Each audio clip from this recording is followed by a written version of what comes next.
Now for the news in detail. Pakistan's military says 7 soldiers have embraced martyrdom in 2 separate incidents in the Midwestern Balochistan province. The military's media wing said 6 were injured, or martyred I should say, in an IED blast in Mach, while 1 in cross-firing with militants in Mand area of Kech district. In a statement, the Inter-Services Public Relations said a FC vehicle was struck with IED while returning to base camp after routine patrolling duties. The media wing said the martyred include a junior commissioned officer and a civilian driver. The ISPR said Naib Subedar Ihsanullah Khan, Naik Zubair Khan, Naik Ijaz Ahmed and Naik Maula Buks are among those martyred in Mach. Meanwhile, Sepoy Imdad Ali was the name of the martyred personnel in Kech.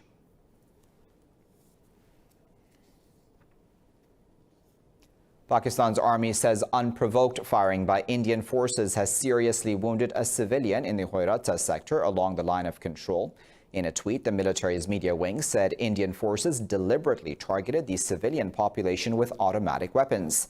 It said the wounded person from Yajat village has been evacuated to a nearby medical facility. Earlier, Pakistan had summoned a senior Indian diplomat to register a strong protest over ceasefire violations along the line of control. Pakistan has reported 39 more deaths from coronavirus in the past 24 hours, taking the tally to 939. The Health Ministry said the number of COVID-19 infections has risen to nearly 44,000 after over 1,800 more people tested positive. It said almost 12,500 coronavirus patients have recovered across the country. Officials said the province of Punjab has recorded nearly 16,000 cases, Sindh over 17,000, and Khyber Pakhtunkhwa more than 6,200. There are 2,820 infections in Balochistan and 1,034 in the capital, Islamabad. Prime Minister Imran Khan says the government has to maintain a balance between protecting the economy and tackling COVID-19. He said the government has allowed industries to continue work, but they should implement preventive measures. In the U.S., the death toll from coronavirus has crossed 90,000 after 759 people died in the past 24 hours. The global COVID-19 death count has crossed 318,000 with over 4.8 million infections. More on that now in this report. As the number of infection cases in the U.S. crosses 1,500,000, President Donald Trump tweeted to reopen the country. White House is now blaming its own scientists for the high number of deaths, saying the Center of Disease Control and Prevention let the country down with the COVID-19 testing. Meanwhile, Brazil has recorded 674 new deaths and also became the country with the 3rd highest number of infections after the US and Russia. Mexico has decided to start easing restrictions despite surging number of deaths and infection cases. In Mexico, 51,663 have had COVID-19 since the start of the pandemic in Mexico, and that was on February 28, 2020. That was when the first case was detected. 11,300 cases have occurred in the last 14 days, an active period for the pandemic. Please note that recent cases keep on going up. In the meantime, France's administrative court has ruled that the government must lift a blanket ban on meetings at places of worship within 8 days. But the UK's Deputy Chief Medical Officer has warned the coronavirus spread will most likely pick up again in autumn. Only if we get a vaccine that is really capable of suppressing disease levels will we ever be what we would call kind of out of this. And so from that perspective, we may have to live and learn to live with this virus in the long term, and certainly for many months to come, if not several years. China has reported 6 new COVID-19 cases with no deaths. Hong Kong has extended its social distancing measures that prohibit gathering of more than 8 people. U.S. envoy Zalmay Khalilzad is headed for Doha and Kabul for talks with Taliban representatives and senior Afghan officials. In a statement, the State Department said Khalilzad will meet Taliban officials to discuss the implementation of the Doha Agreement. It said he would press for steps necessary to commence intra-Afghan talks, including a significant reduction of violence. The State Department said in Kabul he will meet officials to explore steps the Afghan government needs to take to initiate peace talks. The Yemeni army says it has killed 20 Houthi rebels and has seized strategic military points in Nihm district east of the capital Sana'a. The Houthis have not yet commented on that development. In a statement, the government coalition forces said many weapons and ammunition were also captured during the operation. It said the military has liberated strategic areas in the mountains of Bahrah and Manama. Yemen has been beset by violence and chaos since 2014 after Houthi rebels overran much of the country, including the capital Sana'a.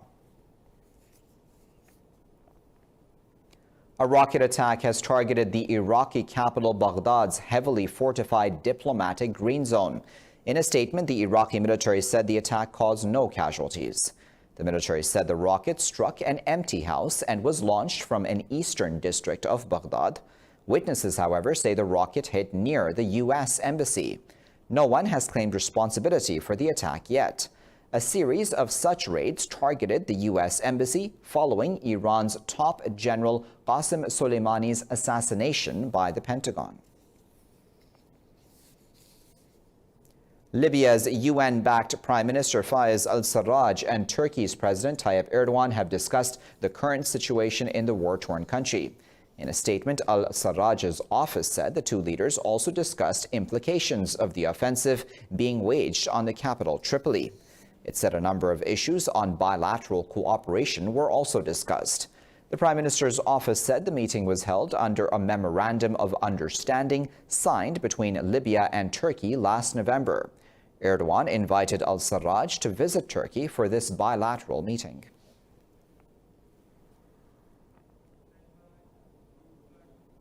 In Libya, Khalifa Haftar's forces say they will perform a tactical withdrawal from some front lines in southern Tripoli.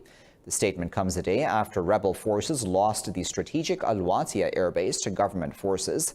In a statement, spokesperson Ahmad al-Mismari said Haftar decided to withdraw so locals can enjoy Eid al-Fitr in peace.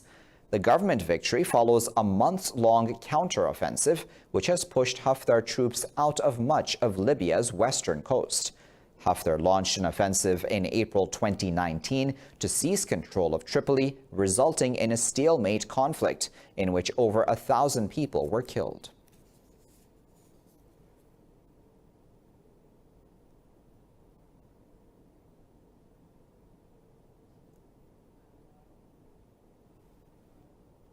United Nations Syria mediator has urged the U.S. and Russia to push for talks aimed at bringing about peace in the war-torn country.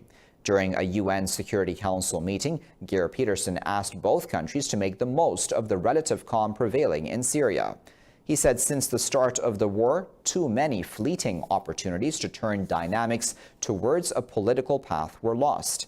Peterson said those missed moments were followed by renewed violence and hardening positions. The envoy said renewed cooperation and trust building between international stakeholders and Syrians are essential.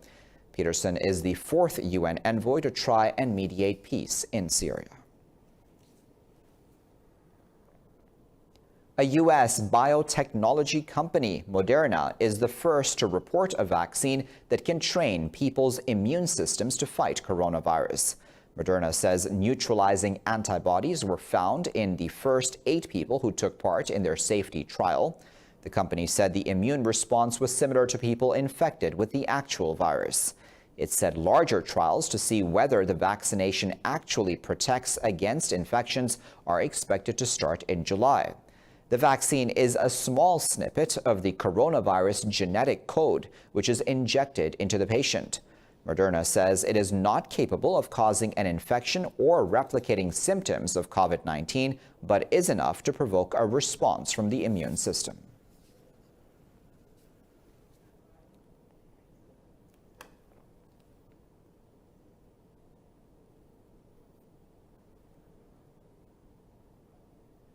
President Donald Trump says the U.S. will permanently stop funding of the WHO if it does not make major improvements within 30 days. In a letter to the WHO chief, Tedros Adhanom, Trump said the U.S. would also reconsider its membership in the body. Trump has accused the WHO of issuing inaccurate and misleading statements about the pandemic response. He said the UN agency needs to demonstrate independence from China to effectively address the global crisis. The U.S. president said his administration has already begun discussions with Adhanom over possible reforms in the WHO. Trump has suspended financial support to the World Health Body, accusing it of appeasing China over the COVID-19 outbreak. The U.S. president's statement comes a day after his Chinese counterpart Xi Jinping pledged $2 billion for the organization. Well, the U.S. has condemned the World Health Organization's delay on whether to grant Taiwan observer status. Secretary of State Pompeo said Taipei's exclusion proves the UN health body's chief was pleasing China. In a statement, he said Director General Tedros Ghebreyesus' lack of independence deprived the World Health Assembly of Taiwan's scientific expertise on contagious diseases. The administration of President Donald Trump has sharply criticized the WHO's handling of the pandemic. The U.S. has also repeatedly clashed with China over its refusal to allow Taiwan full access to the body. Earlier, Taiwan said despite some international support, it has not received an invitation to take part in a meeting of the World Health Assembly. South Korean President Moon Jae-in says the WHO must be given more teeth to combat emerging diseases that threaten global health. In a video speech to the World Health Assembly, Moon said the body's international health regulations need to be updated. Under the 2005 rules, 194 member states are supposed to inform the Geneva-based agency quickly of any outbreaks. The agency currently has limited leverage and lacks the power to enter countries to investigate without their permission. Moon said that infection-related data should be shared among countries in a transparent fashion. He also said that an early warning system must be jointly established.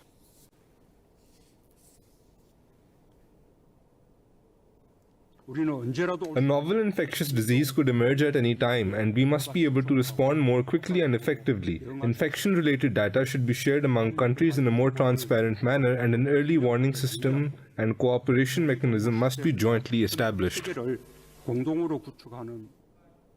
I'll be back after this break with plenty more news. Stay tuned.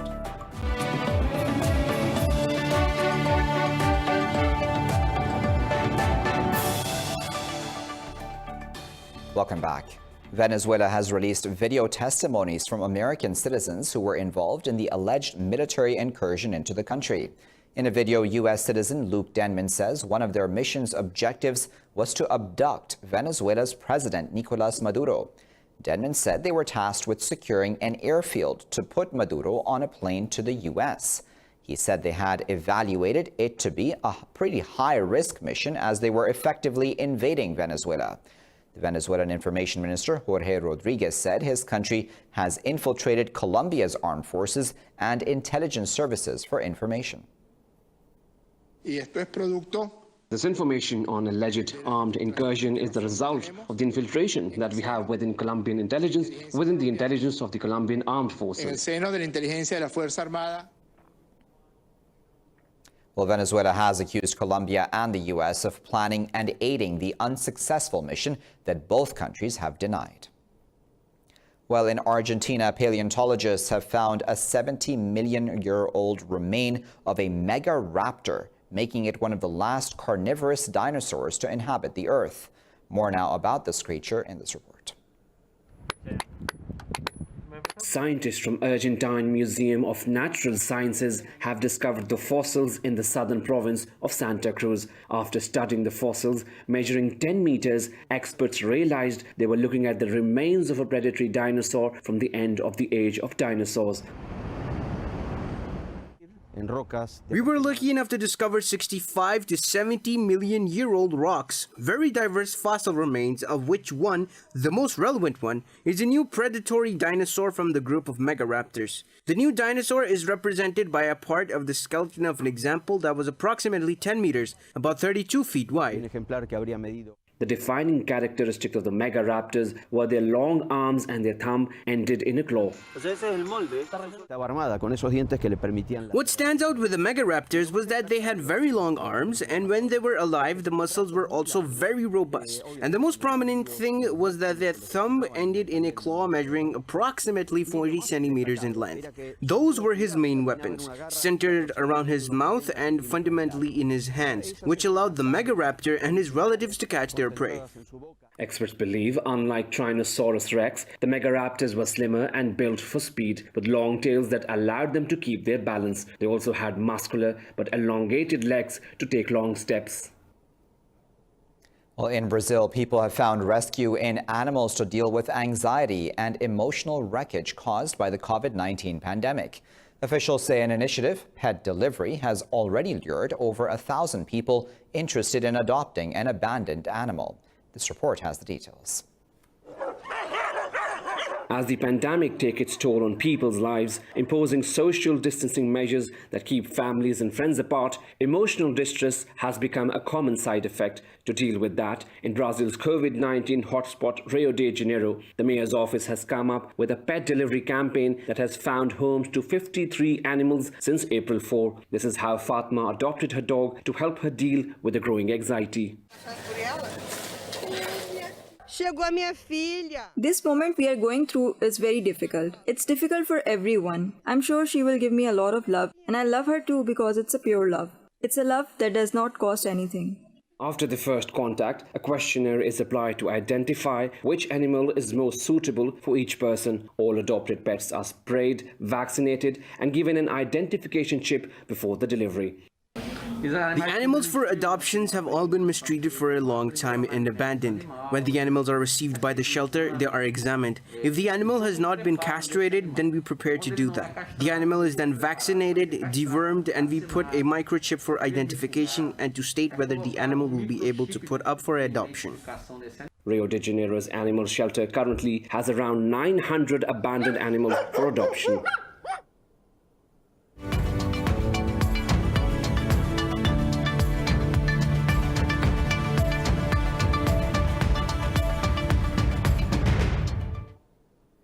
Oil prices have jumped to their highest in over 2 months on positive early results of a potential COVID-19 vaccine.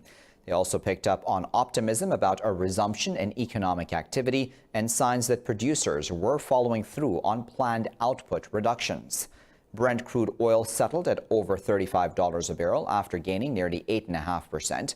U.S. West Texas Intermediate crudes rose over 10% to about $32.5 a barrel.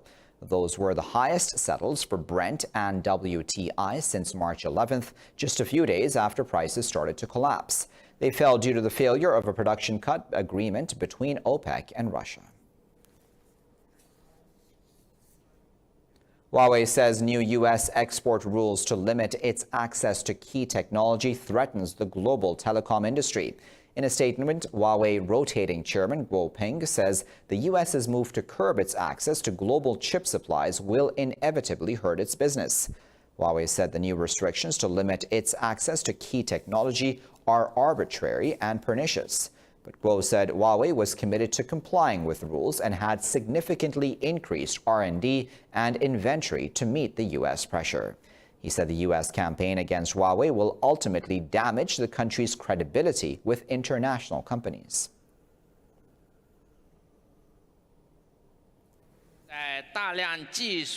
Our business will inevitably be massively impacted, but this past year of practice has given us a thick skin. We are confident that we can find a solution soon.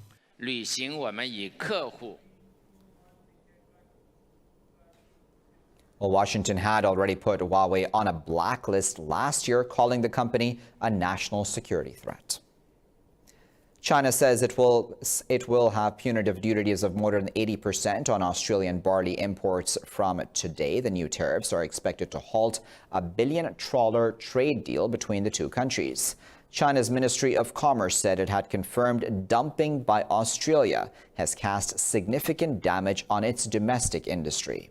Responding to the new tariffs, Australia's Agriculture Minister David Littleproud said Canberra is not in a trade war with Beijing. The minister said Australia will consider going to the World Trade Organization to settle the case.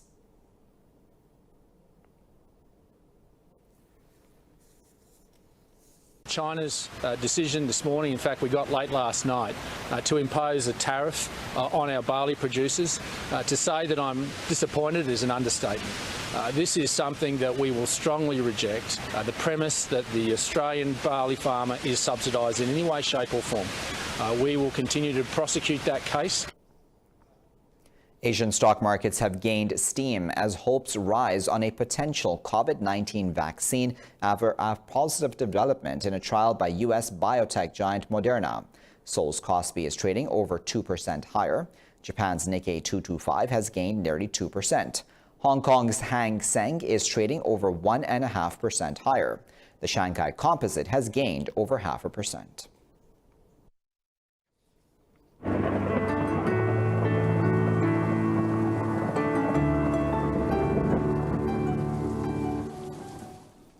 Time now to find out what the weather is like around the world.